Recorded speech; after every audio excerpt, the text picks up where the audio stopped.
Well, one of the really difficult things to learn when you're down and out is how far you're down, because it's humiliating. You know, I was ill recently, and when I started to recover, I couldn't really button my shirts. I had to learn to do that again. I'd forgotten how to put my hands on keyboard. I didn't know where to put my hands. I had to learn to type again. Now, I hadn't lost all the knowledge, and it came back quite quickly. And the reason I'm saying that is because one of the impediments to people who've really taken a blow in their life is that things have fallen apart around them so badly that where they have to start is humiliating even to consider. The rule, it's a pretty straightforward rule when you want to get back on your feet, and the rule is you have to make the task small enough so that you'll do it, no matter how small that is. You know, and that can, and I've worked with people. I mean, one of the things I've become well known for is my advice to start by cleaning up your room. But I had plenty of clients who couldn't go home and clean up their room.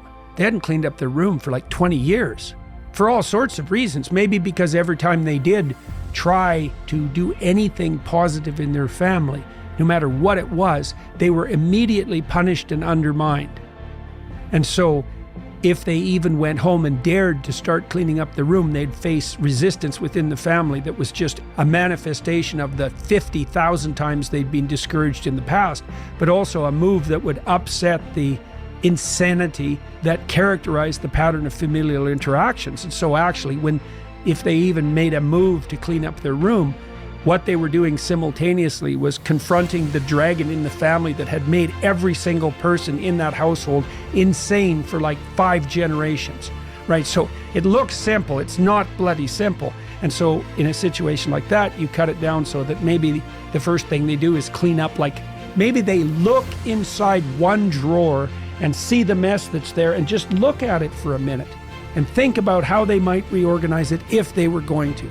When people are very down and out and they decide to make a move forward, in some ways they're facing the whole panoply of problems that confront them in the guise of that single problem, right? It's all lurking behind it, right? It's like, you know, they see the tip of a reptile's tail outside a gigantic closet, let's say, and they look and they think, well, that's just the tip of a tail. What harm can it do me? But it's connected to the whole damn beast. And the advantage to that is that if you make that first step forward, you're actually advancing in the face of all that opposition. The disadvantage is that the first task seems so small that you literally have to be on your knees to be humble enough to lower yourself to take that first step. You know, God, is that all I can do? I'm so useless. You might even be more useless than that because you might fail at it. I had lots of clients who would come back, you know, we'd make a deal that they would do something simple. I remember one client, it was such a comical story in a terrible, dark way. You know, he was an overgrown infant and he was 30. He was still living at home in his messy, you know, high school room under the thumb of his mother, conveniently for him, because then he never had to do anything. And he had managed to entice some girl into sleeping with him, and she got pregnant, and now he's going to have a son. And he had enough sense to come to me and say, you know, I'm kind of a wastrel and I've mucked up my life, but maybe I'd like not to destroy this kid. So is there something I could do to put myself together? So, you know, we talked that through. We negotiated, which is what you do with a client if you're sensible. You know, you lay out the problem first. Okay, what the hell's wrong with you, do you think? You have to listen and listen and listen while the person unfolds everything that might be wrong. They put all their cards on the table, and then you sort through them and you think, well, some of that, even they'll figure this out themselves. Some of that's not really the central issue. And so you imagine they lay all the cards on the table, and then you kind of get rid of 90% of them. It doesn't really bother me now that I've talked about it. That doesn't seem key. I think I'm really done with that. That isn't interesting to me, but they'll still have to lay it all out. And then you focus on the problem, and then the next thing you think is ask them is something, this is great general problem solving strategy, is okay, if this could be better as far as you're concerned, what would better look like? And then they have to lay their cards on the table about that. So you do the same thing. And now you have the diagnosis, that's the problem statement, and now you have a hypothetical cure, let's say, and now you need a strategy. right? And that would be the steps in between the problem and the final destination. And then you break down the steps until you find a step that the person will take. And you have to do that experimentally. So the first step for him was to vacuum the carpet in his room. And so this is literally what he did. He brought the vacuum. It was a stand-up vacuum. He brought that into his room, but he only got it to the threshold. And then he left it 45 degrees across the door, leaning, and he walked over it for a whole week. And so then he had to come back and tell me, and he was embarrassed. He said, I got the vacuum cleaner just to the doorway and I left it there. And then instead of bringing it into my bedroom, I just, I put an obstacle in my own path and stepped over it for a whole week. It's a very humiliating thing because he knew that his life was on the line. And he knew that his son's life was on the line. And he knew that he was one useless bastard for not being able to bring that vacuum cleaner into the room, but the proper interpretation of that in part is, well, you got the bloody thing out of the closet, didn't you?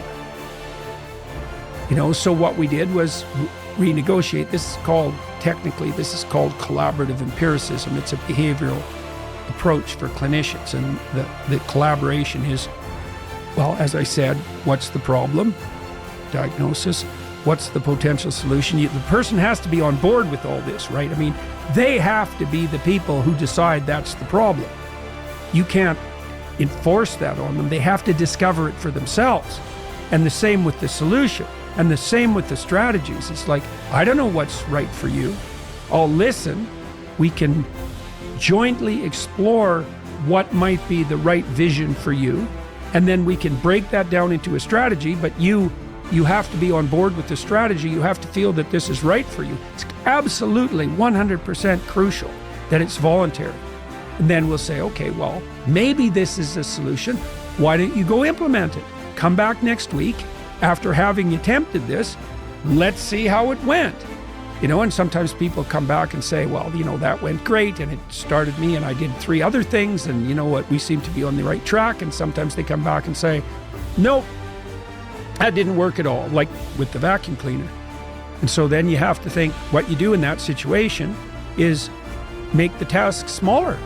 If you make the task small enough, I've never seen anyone not be able to progress if they made the task small enough. But, that can be pretty humiliating. Now, the upside is that once you take that first step, you look the beast in the face and you'll start progressing, not linearly, but exponentially in speed. So what's cool is that it doesn't really matter how small that first step is because it'll start doubling. And anything that doubles grows unbelievably quickly. And so that's a very useful thing to know too. And that's true when you're learning anything new. It's like you'll feel like an imposter, you'll feel like a fool because you are, and you'll think, I'll never get there, and the destination might look very distant, but if you take a sufficiently small first step and get the ball rolling, you can be cruising along at a pretty good rate, generally faster than you'll think.